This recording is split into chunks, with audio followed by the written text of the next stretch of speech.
È stato il coraggio il tema dell'Assemblea dei giovani imprenditori di Confindustria ospitato all'Agridom di Breganze. E miglior testimonial, il presidente Andrea Stella non poteva scegliere Giusy Versace, della nota famiglia di stilisti, che nel 2005 ha subito un grave incidente stradale che le ha fatto perdere entrambe le gambe.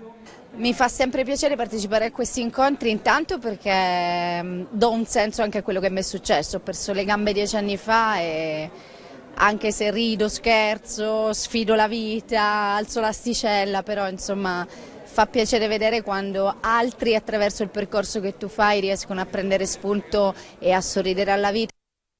Giusy ha rialzato la testa, nel 2010 ha iniziato a correre con delle protesi in fibra di carbonio, è diventata campionessa italiana di velocità vincendo 11 titoli, ha vinto il programma televisivo Ballando con le stelle, sorprendendo e commuovendo con la sua bravura e la sua grazia. In tutto questo il grande sostegno della fede. Ti chiedi spesso perché a me, vedi che i delinquenti scoppiano di salute, te magari non hai mai fatto il male a nessuno, dici perché devo perdere le gambe, la vivi anche un po' come una punizione. E io a Lourdes ho trovato un po' le risposte, sono riuscita a girare quella domanda da perché a me a perché non a me. E ho iniziato a guardare le mie nuove gambe, pesanti, brutte, in carbonio, che spesso fanno male, non come una croce da portarmi dietro, ma come una nuova opportunità di vita.